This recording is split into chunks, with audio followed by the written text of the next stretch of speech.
Hi ಎಲ್ಲರಿಗೂ ನಮಸ್ಕಾರ, welcome back. ಇವತ್ತು ನಾನು ನಿಮಗೆ ತೋರಿಸ್ಬೇಕು ಅಂದ್ಕೋ ರೆಸಿಪಿ ಪೂರಿ ಬೇಳೆ ಸಾರು.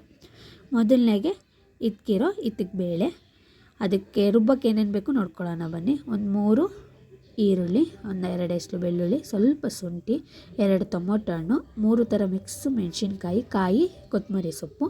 ಇದು ಅರಿಶಿನ ಈರುಳ್ಳಿಗೆ ಈರುಳ್ಳಿ ಮತ್ತು ಬೆಳ್ಳುಳ್ಳಿ ಇವೆರಡನ್ನೂ ರೆಡಿ ಮಾಡಿಟ್ಕೊ. ಒಗ್ಗರಣೆಗೆ ಸ್ವಲ್ಪ ಈರುಳ್ಳಿ ಬೇಕು. ಒಂದು ಬಾಣಲಿಗೆ ಸ್ವಲ್ಪ ಎಣ್ಣೆ ಹಾಕಿ ಅದು ಸ್ವಲ್ಪ ಬಿಸಿಯಾಗೋ ಗಂಟ ಆದಮೇಲೆ ಶುಂಠಿ ಬೆಳ್ಳುಳ್ಳಿ ಹಾಕಿ ಫ್ರೈ ಮಾಡಬೇಕು. ಅದೊಂದು ಸ್ವಲ್ಪ ಫ್ರೈ ಆಗಿದ ತಕ್ಷಣ ಈರುಳ್ಳಿ ಹಾಕಿ ಚೆನ್ನಾಗಿ ಬಾಡಿಸ್ಕೊಬೇಕು. ಚೆನ್ನಾಗಿ ನೀಟಾಗಿ ಫ್ರೈ ಆದಮೇಲೆ ಅದಕ್ಕೆ ಸ್ವಲ್ಪ ಮೆಣಸಿನ್ಕಾಯಿ, ನಮ್ಮ ಮನೆಯಲ್ಲಿ ಜಾಸ್ತಿ ಜನ ಇರೋದ್ರಿಂದ ಕ್ವಾಂಟಿಟಿ ಜಾಸ್ತಿ ಇರುತ್ತೆ, ಮೆಣಸಿನ್ಕಾಯಿ ಹಾಕಿ ಆಮೇಲೆ 2 ಟೊಮೊಟೊ ಹಣ್ಣು ಚೆನ್ನಾಗಿ ಬಾಡಿಸ್ಕೊಂಡಾದಮೇಲೆ ಚೆನ್ನಾಗಿ ಬಾಡಿಸ್ಕೊಬೇಕು. ಮೆಣಸಿನ್ಕಾಯಿದು ಹಸಿ ಸ್ಮೆಲ್ ಹೋಗೋ ಗಂಟ ಬಾಡಿಸ್ಕೊಬೇಕು. ಸ್ವಲ್ಪ ಗರಂ ಮಸಾಲ, ನಮ್ಮ ಮನೇಲಿ ಹೋಮ್ ರೆಮಿಡಿ ಧನಿಯಾದ ಪುಡಿ 3 ಸ್ಪೂನ್ ಹಾಕ್ತೇವೆ.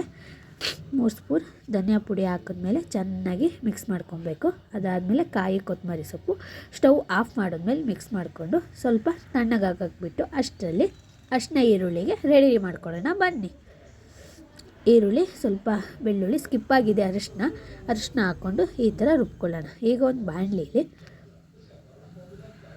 ಈ ಥರ ಎಣ್ಣೆ ಹಾಕ್ಕೊಂಡು ಸ್ವಲ್ಪ ಎಣ್ಣೆ ಹಾಕ್ಬಿಟ್ಟು ಅದಕ್ಕೆ ಈರುಳ್ಳಿ ಹಾಕ್ಕೊಳ್ಳೋಣ. ಒಗ್ಗರಣೆಗೆ ಈರುಳ್ಳಿ ಹಾಕಿ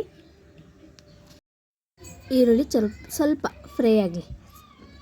ಫ್ರೈ ಆದಮೇಲೆ ಇತ್ತಿಕ್ಸಿರೋ ಬೇಳೆ ಇರುತ್ತಲ್ಲ ಅದನ್ನ ತೊಳೆದು ಅದಕ್ಕೆ ಹಾಕಿದ್ಮೇಲೆ ನೀಟಾಗಿ ಮಿಕ್ಸ್ ಮಾಡ್ಕೊಳ್ಳೋಣ. ಅದ್ರದ್ದು ಹಸಿ ಸ್ಮೆಲ್ ಥರ ನೀಟಾಗಿ ಮಿಕ್ಸ್ ಆದಮೇಲೆ ಅದನ್ನು ಸ್ವಲ್ಪ ನೀಟಾಗಿ ಎಲ್ಲ ಕಡೆನೂ ಎಣ್ಣೆ ಸ್ಪ್ರೆಡ್ ಆಗೋ ಥರ ನೀಟಾಗಿ ಮಿಕ್ಸ್ ಮಾಡ್ಕೊಂಡ್ಮೇಲೆ ಅದಕ್ಕೆ ಸ್ವಲ್ಪ ಕಲ್ಲುಪ್ಪು ಹಾಕಿ ನೀಟಾಗಿ ಮಿಕ್ಸ್ ಮಾಡ್ಕೊಳ್ಳೋಣ. ಯಾಕಂದರೆ ಅದು ನೆನೆಸಿರೋದ್ರಿಂದ ಸ್ವಲ್ಪ ಸ್ಮೆಲ್ ಇರುತ್ತೆ, ಅದನ್ನು ನೀಟಾಗಿ ಹೋಗೋ ಥರ ಫ್ರೈ ಮಾಡ್ಕೊಳ್ಳೋಣ. ಅದನ್ನೆಲ್ಲ ನೀಟಾಗಿ ಫ್ರೈ ಆದಮೇಲೆ ಅರಿಶಿನ ಈರುಳ್ಳಿ ಮತ್ತು ಬೆಳ್ಳುಳ್ಳಿ ರುಬ್ಕೊಂಡಿರ್ತೀವಲ್ಲ ಆ ಮಿಶ್ರಣನ ಹಾಕಿ ನೀಟಾಗಿ ಎಲ್ಲ ಕಡೆ ಸ್ಪ್ರೆಡ್ ಆಗೋ ಥರ ನೀಟಾಗಿ ಮಿಕ್ಸ್ ಮಾಡ್ಕೊಳ್ಳೋಣ.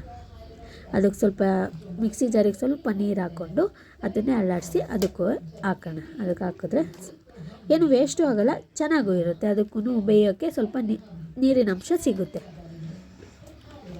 ಈ ಥರ ನೀಟಾಗಿ ಮಿಕ್ಸ್ ಮಾಡ್ಕೊಳ್ಳೋಣ. ಅಷ್ಟೆಲ್ಲ ಅದನ್ನೆಲ್ಲ ಗ್ರೈಂಡ್ ಮಾಡ್ಕೊಂಡಿರ್ತೀವಲ್ಲ ಅದನ್ನೆಲ್ಲ ಹಾಕೋಣ. ನಮ್ಮ ಮನೆಯಲ್ಲಿ ಸ್ವಲ್ಪ ಜಾಸ್ತಿ ಜನ ಇರೋದ್ರಿಂದ, ನಮ್ಮದು ಜಾಯಿಂಟ್ ಫ್ಯಾಮಿಲಿ ಆಗಿರೋದ್ರಿಂದ ಸ್ವಲ್ಪ ಸಾಂಬಾರು ಜಾಸ್ತಿ ಬೇಕು. ಹಾಗಾಗಿ ಸ್ವಲ್ಪ ನಮ್ಮದು ಕಾಯಿ, ಕೊತ್ತಂಬರಿ ಸೊಪ್ಪು ಎಲ್ಲ ಜಾಸ್ತಿ ಇರುತ್ತೆ. ನೀವು ಇಬ್ಬಿಬ್ಬರೇ 3 ಜನ ಇದ್ದರೆ ಎಲ್ಲ ಕ್ವಾಂಟಿಟಿನೂ ಕಮ್ಮಿ ಹಾಕ್ಕೊಂಡು ಮಾಡಿಕೊಂಡ್ರೆ ಚೆನ್ನಾಗಿರುತ್ತೆ.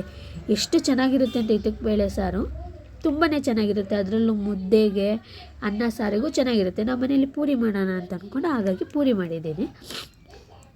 ಈ ಥರ ಎಷ್ಟು ಬೇಕು ನಿಮಗೆ, ಗಟ್ಟಿ ಬೇಕು ಅಂತಂದರೆ ಸ್ವಲ್ಪ ನೀರು ಕಮ್ಮಿ ಹಾಕ್ಕೊಳ್ಳಿ, ಇಲ್ಲ ತೆಳ್ಳಗಿದ್ರೆ ಚೆನ್ನಾಗಿರುತ್ತೆ, ಡೈಜೆಷನಿಗೆ ಕರೆಕ್ಟಾಗಿರುತ್ತೆ, ಸ್ವಲ್ಪ ನೀರು ಹಾಕ್ಕೊಳ್ಳಿ.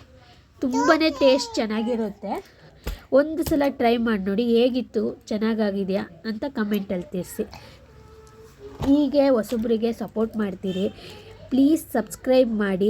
ನಮಗೂ ಸಬ್ಸ್ಕ್ರೈಬ್ ಮಾಡಿದ್ರೆ ಇನ್ನೂ ಹೆಚ್ಚೆಚ್ಚು ರೆಸಿಪೀಸ್ಗಳು ಹಾಕಬೇಕು ಅಂತ ಅನಿಸುತ್ತೆ.